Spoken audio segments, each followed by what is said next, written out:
Bonjour, le 24 mai, nous allons fêter Marie Auxiliatrice et aussi faire mémoire des saints Donatien et Rogatien. Oui, le 24 mai fait contempler à la fois la Vierge Marie, sous ce beau titre de Marie Auxiliatrice, où Marie secourt des chrétiens, et deux jeunes martyrs de Nantes, les saints Donatien et Rogatien. D'un côté, l'Église invoque la Mère du Seigneur comme celle qui vient au secours du peuple chrétien, dans les combats de l'histoire, et de l'autre, elle se souvient de deux frères qui, au commencement de la foi nantaise, ont reçu la force de confesser le Christ jusqu'au sang. Cette rencontre liturgique est très belle. Marie secourt les chrétiens non en leur épargnant toujours la croix, mais en les aidant à y demeurer fidèles. Le titre de Marie Auxiliatrice vient du latin « Auxilium Christianorum », secours des chrétiens. Il exprime une confiance très ancienne du peuple chrétien dans les périls, dans les persécutions, dans les grandes menaces qui pèsent sur l'Église. Les fidèles se tournent vers la Mère de Dieu comme vers une protectrice maternelle. Après la victoire de Lépante en 1571, ce titre prit une force nouvelle dans la mémoire catholique, car l'on reconnut dans le secours de Marie une protection donnée à la chrétienté au milieu d'un danger immense. Mais la fête du 24 mai est liée plus directement encore à un autre drame, la captivité du pape Pie VII sous Napoléon. Pie VII fut arraché à Rome en 1809, retenu à Savone puis à Fontainebleau et soumis à de fortes pressions pour faire plier l'Église devant la volonté impériale. Il résista avec une douceur ferme, sans éclat guerrier, mais avec cette force intérieure qui naît d'une conscience tenue par Dieu. Lorsque la chute de Napoléon permit son retour, il rentra à Rome le 24 mai 1814, au milieu d'une immense ferveur populaire. En reconnaissance envers Dieu et envers la Vierge Marie, il institua ensuite la fête de Marie Auxiliatrice à cette date, comme mémoire du secours reçu par l'Église au jour de son humiliation et de sa délivrance. Ce titre marial connut ensuite un rayonnement extraordinaire grâce à Jean Bosco. Don Bosco avait pour Marie Auxiliatrice une confiance filiale et absolue. Il la voyait comme la mère qui protège l'Église, soutient les jeunes, garde les œuvres apostoliques et accompagne les éducateurs dans le combat de la foi. À Turin, dans le quartier de Valdocco, il fit construire une grande basilique en son honneur, consacrée le 9 juin 1868, et il plaça sous sa protection les Salésiens et les filles de Marie Auxiliatrice. Par la famille salésienne, ce vocable se répandit ensuite dans le monde entier, surtout auprès de la jeunesse, des familles, des écoles et des missions. Marie Auxiliatrice n'est donc pas seulement le titre donné à la Vierge Marie pour un moment historique.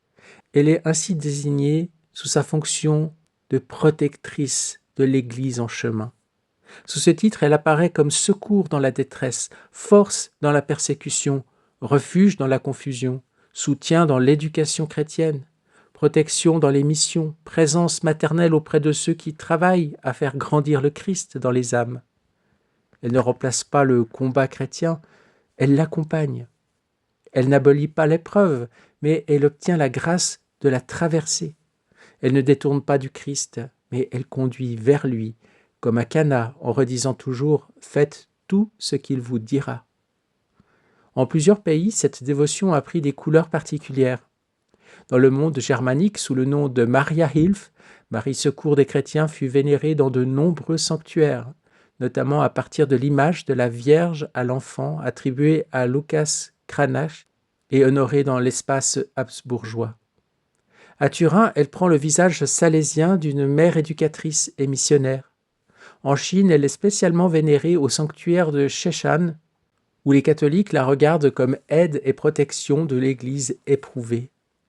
Un même titre rassemble ainsi des expériences très différentes.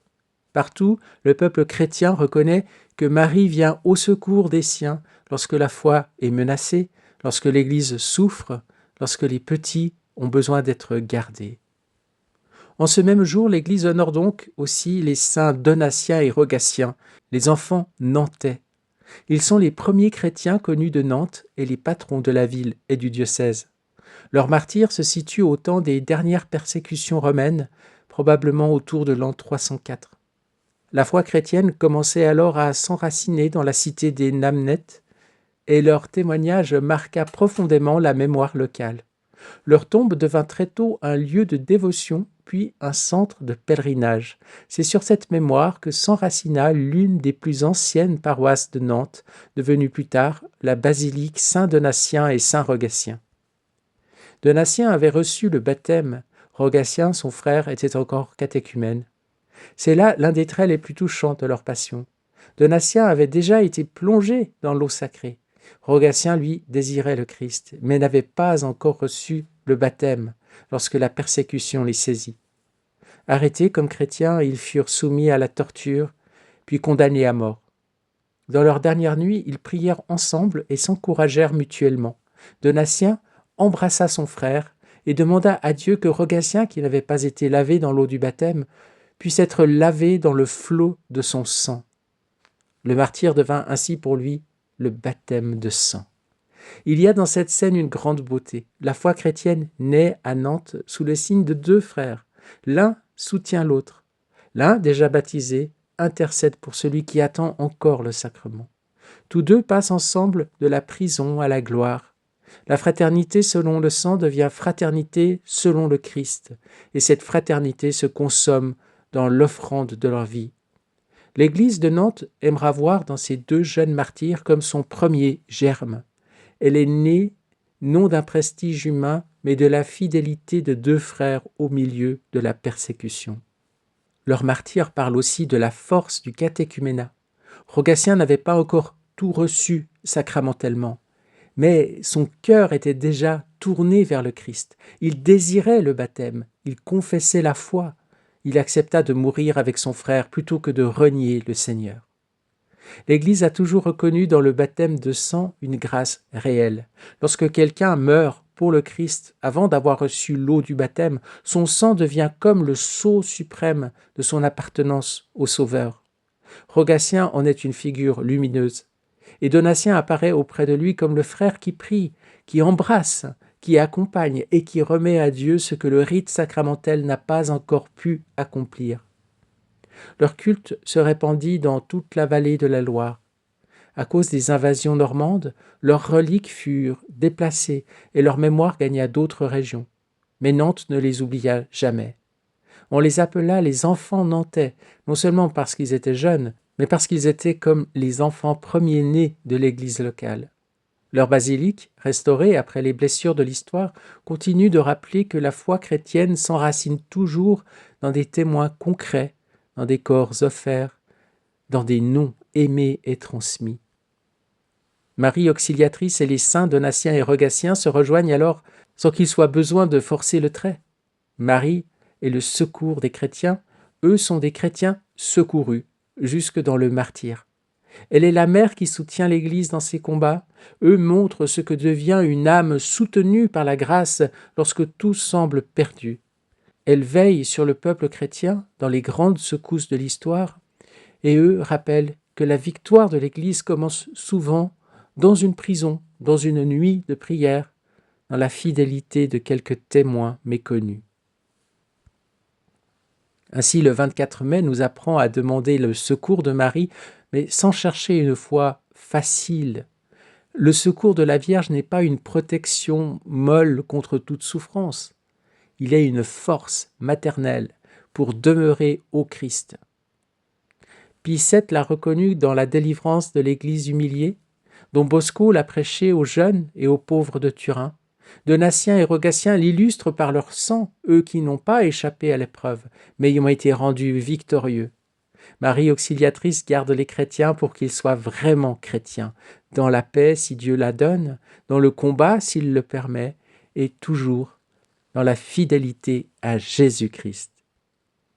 Après avoir contemplé Marie Auxiliatrice comme le secours maternel de l'Église et les saints Donatien et Rogatien comme deux jeunes chrétiens soutenus jusque dans le martyre, nous allons entendre maintenant un passage du Livre du ciel où Louisa se tourne elle aussi vers la Reine du ciel. Elle lui demande son aide pour aimer, adorer et glorifier Dieu au nom de tous.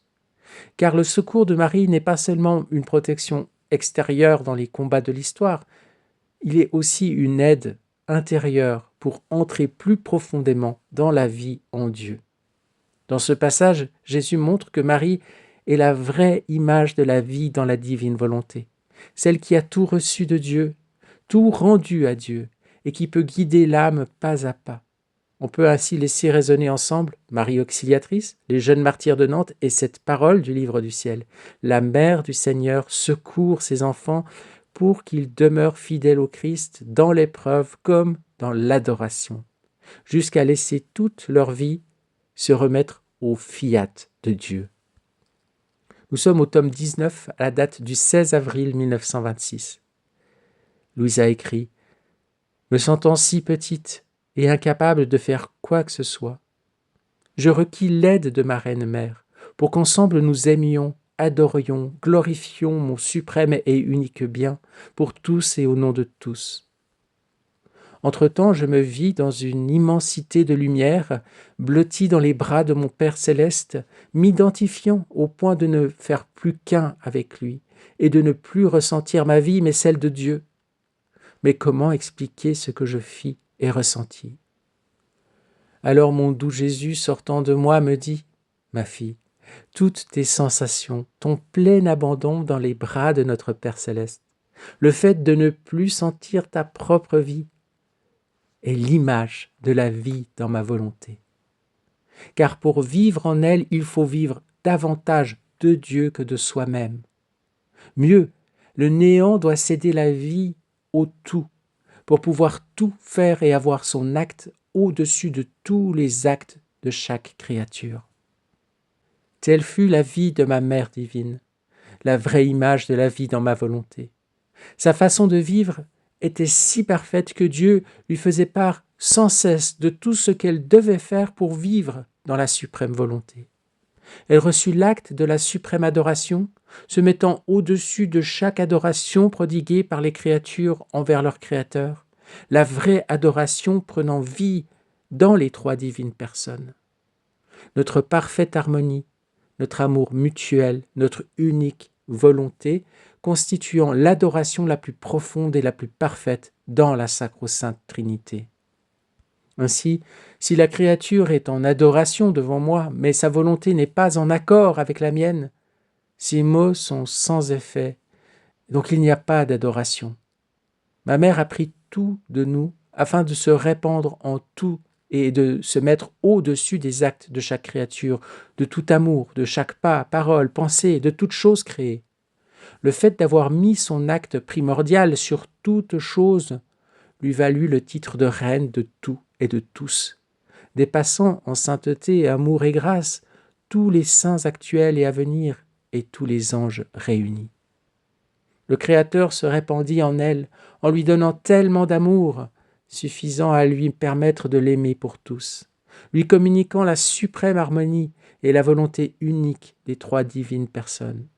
C'est ainsi qu'elle put adorer de façon divine, suppléer tous les devoirs des créatures. Si cela ne s'était pas produit, il serait faux, ou juste une façon de parler, que d'affirmer que la Mère céleste fut au-dessus de tous en amour et sainteté. Sauf que lorsque nous parlons, ce ne sont pas des paroles, mais des faits. Elle avait tout en elle. Par conséquent, ayant trouvé tout et tous, nous lui donnâmes le tout, l'élisant reine et mère du Créateur lui-même. Ce qui signifie, fille de ma suprême volonté, que celle qui veut tout posséder doit tout contenir et aller au sommet en tant qu'acte premier des actes de tous. L'âme devant être au-dessus de tout amour, adoration, gloire de chaque créature. Ma volonté est le tout. Voilà pourquoi on peut affirmer que la mission de la souveraine reine et la tienne ne sont qu'une seule. Pour pouvoir atteindre l'attitude divine, avoir en toi un amour qui dit « je t'aime », une adoration adorant de la part de tous, une gloire se diffusant sur tout ce qui fut créé, tu dois suivre pas à pas sa façon d'être avec Dieu.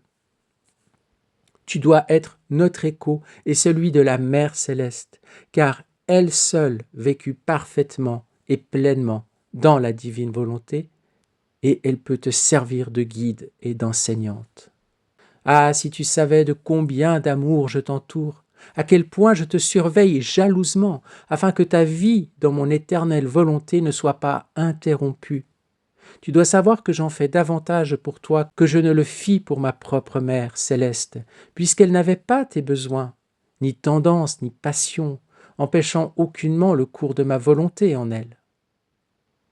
Avec une grande facilité, le Créateur se déversait en elle et vice-versa, tant et si bien que ma volonté triomphait toujours. Elle n'avait besoin ni d'être poussée, ni d'être sermonnée.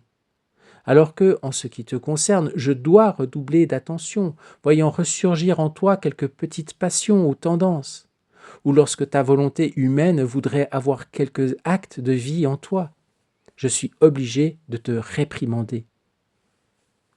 La puissance de ma volonté terrasse ce qui surgit en toi et qui ne lui appartient pas. Ma grâce et mon amour doivent couler dans cette corruption que la volonté humaine est en train de former, ou bien empêcher par des grâces anticipées que la corruption s'installe dans ton âme.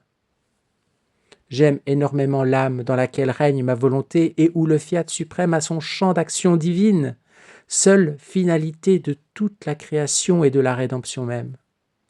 Cette âme me coûte très cher, encore plus que la création et la rédemption. La création a été le début de nos œuvres pour les créatures. La rédemption est le milieu, le fiat sera la fin. Quand les œuvres sont accomplies, on les aime davantage, ayant acquis la valeur complète. Tant qu'une œuvre n'est pas achevée, il y a toujours de quoi faire, travailler, souffrir. Il est difficile de lui donner sa juste valeur. Tandis qu'une fois terminée, il ne reste plus qu'à posséder et profiter de l'œuvre. Sa valeur finale complète la gloire de son Créateur. Voilà pourquoi la création et la rédemption doivent être renfermées dans le fiat suprême.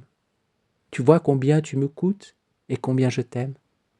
Le fiat qui œuvre et triomphe dans la créature est pour nous la chose la plus grande, car la gloire que nous devons recevoir à travers la création nous est rendue, notre finalité et nos droits ont leur plein pouvoir.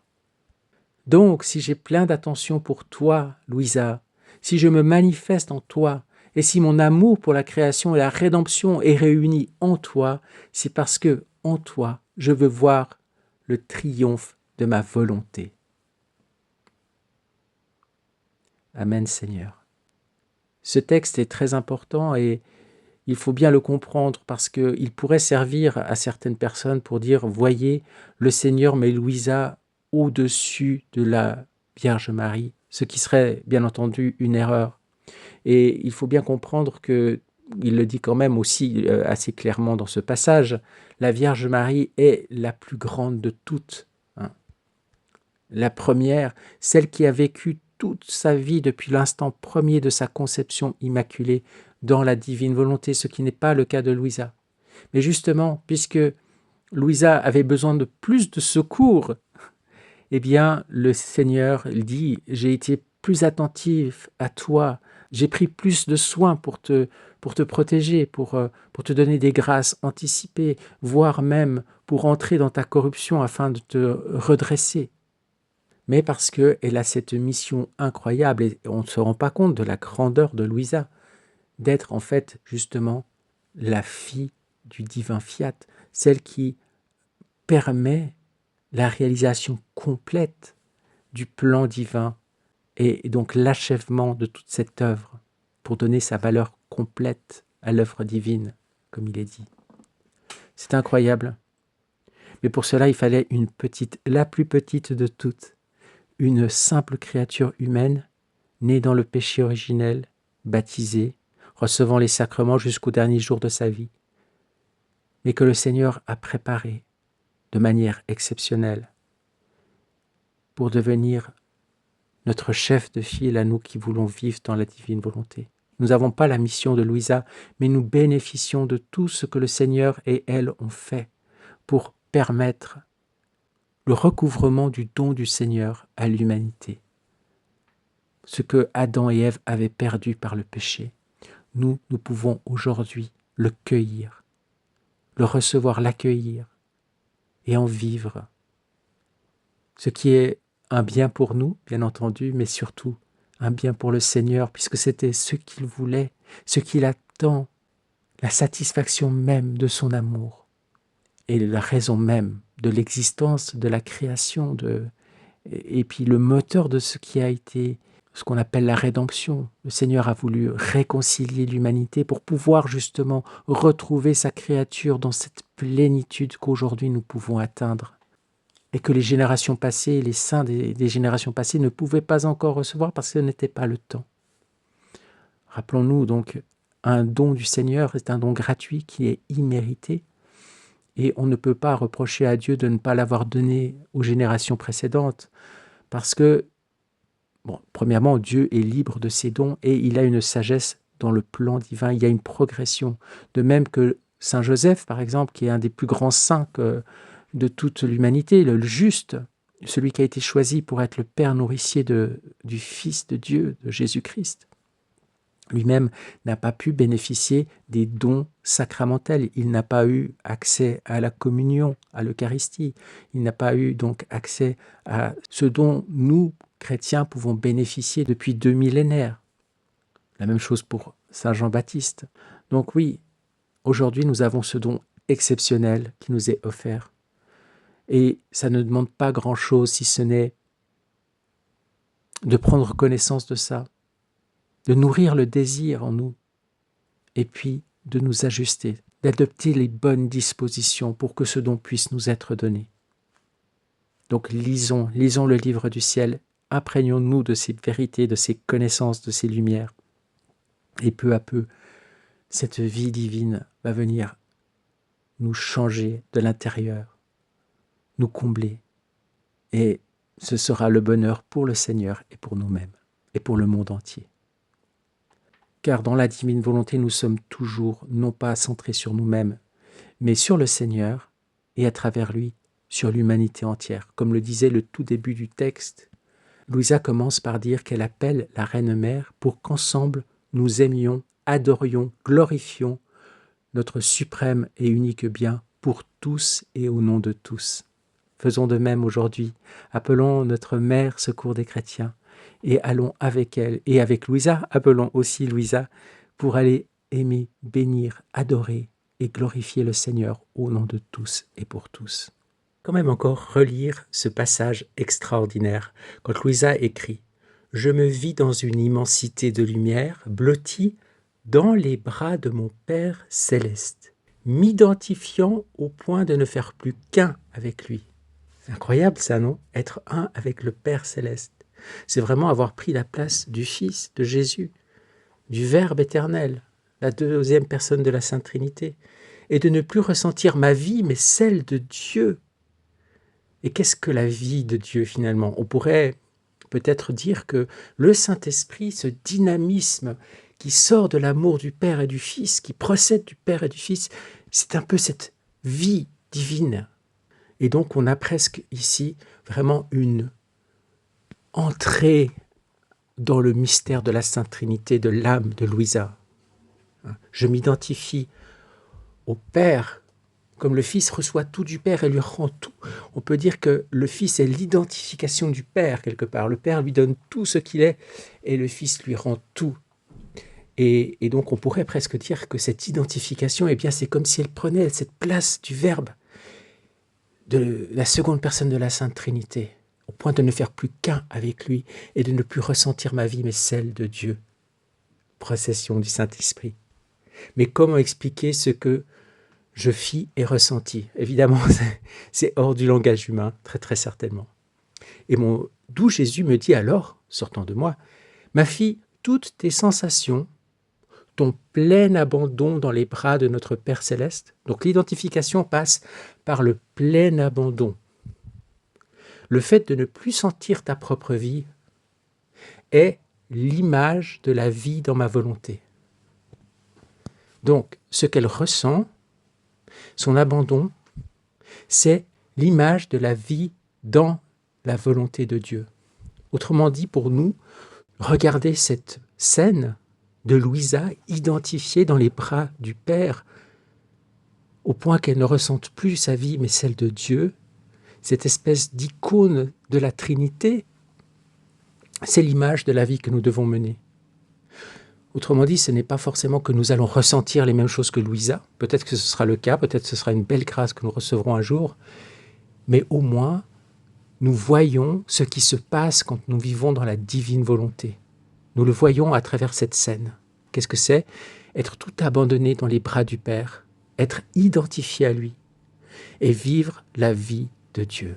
Amen. Gloire à toi, Seigneur.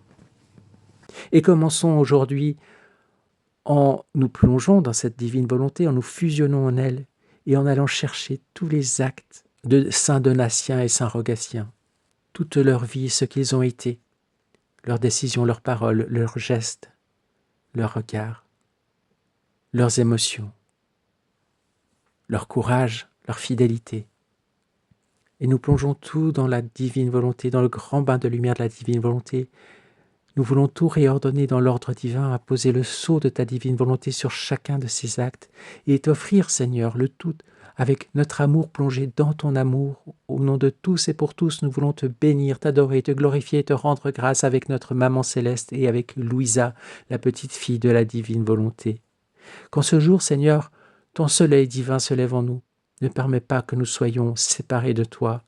Opère en nous que nous opérions en toi et que tu puisses reconnaître dans nos actes tes propres actes inséparables de toi parce que tu nous donnes le don de ta divine volonté et tu viens vivre en nous, par nous, à travers nous, que nous soyons ta voix, que nous soyons ton ouïe, ta vue, que tu viennes marcher dans nos pas, que tu viennes agir par nos actions. Amen.